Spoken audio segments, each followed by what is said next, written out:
What's up YouTube, Jeff back again, and today another very exciting Samsung video for you guys.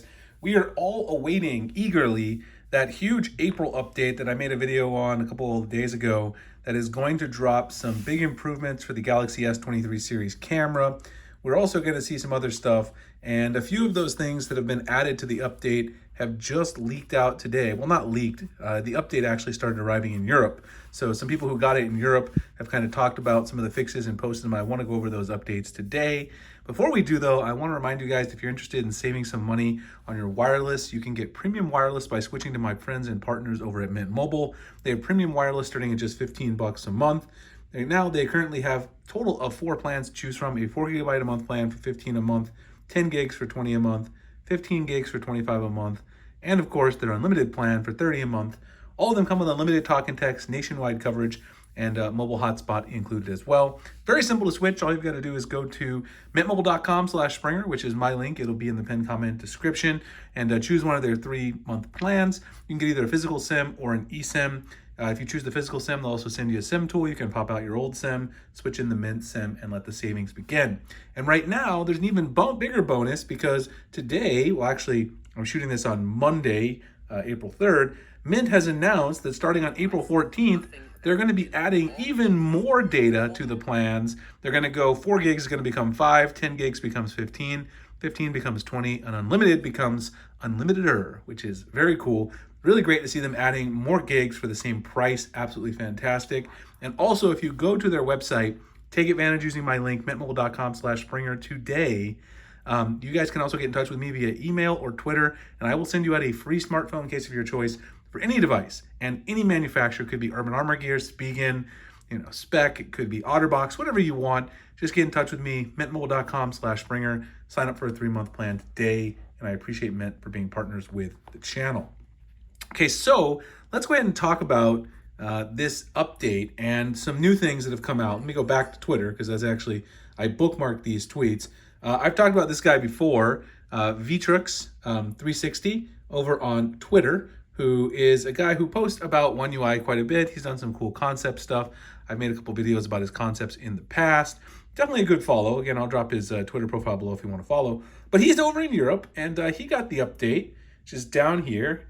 You can see here the update size, at least in Europe. He says here 875 megs, so a rather sizable update, much bigger than the one we got in March, which was mostly just security patches. You can see that usually the general language here is pretty much the same here that you can see.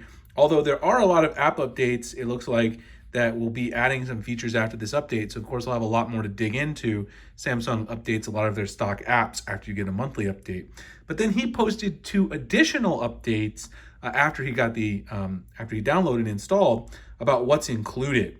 So the first thing is a big one that we talked about on this channel, and that is that the color palette for theming your device with the color palette engine now applies to the volume panel again. We know that this was a problem. You can see it's both in the expanded and in the single volume panel version. We talked about this problem and how annoying it is that Samsung removed the color palette theming from the volume panel with One UI 5.1. This was a part of One UI 5.0. They removed it. Now they brought it back. So I'm really happy to see that. That's a great feature, and it's one that I really enjoy. Another really interesting thing you'll notice is when I originally saw his, I thought his wallpaper was the same as mine, but it's actually a slightly different one, but I definitely like his wallpaper as well. Now, one thing that they didn't do, which I know a lot of you guys are going to ask, is they did not bring back the color palette and different colored icons in the settings. So right now, the color palette also applies to the notifications, and I think that's something that a lot of people don't want, the ability to turn that off because you actually want different color notifications for the different apps. That is not fixed. So you still have all of your icons in your notifications are all the same color. They're themed, and I think that's annoying. We should at least have the option to turn that off. The other thing that was added here, 2 things, is it brought the new uninstall remove home screen app animation, which he shows here. This is actually on some other devices, but it was brought to the S23 with this update. It's actually on my S22 Ultra already. You can see the animation there. Very cool. And then also brought the new download screen to the Galaxy S23 Ultra. So this is the new software update screen where you can see your last update and all that information. You can see the version numbers down here as well.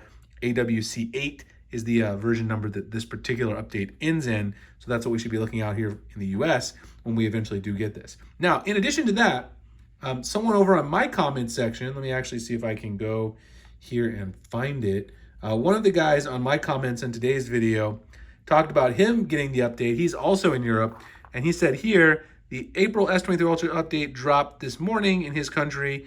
It doesn't say anything about the camera, but he noticed there's no shutter lag. So the shutter lag went down. That's one of the things we talked about. And then also, taking a 200 megapixel image is also instant. Processing is done as the gallery, and you can delete when it's processing if you want.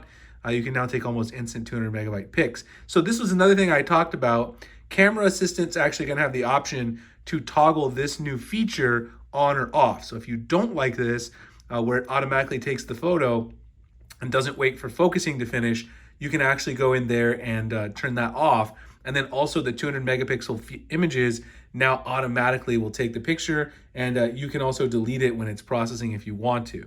Not that I think that's a feature I would use necessarily a lot myself, but it is something that they added, and it's something that, you know, maybe a decent number of people would be interested in that type of feature.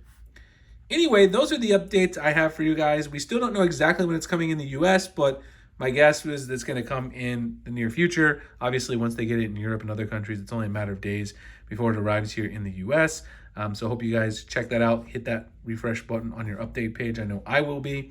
If you guys are interested in some premium wireless, again, you can get a free case from me if you sign up for a 3-month plan, mintmobile.com/Springer. Again, also all of those data allotments are going up starting on April 14th. Very exciting news from Mint Mobile there. Like, comment, subscribe, hit the notification icon, future videos like this, and I'll see you guys in the next one. Thanks a lot for watching.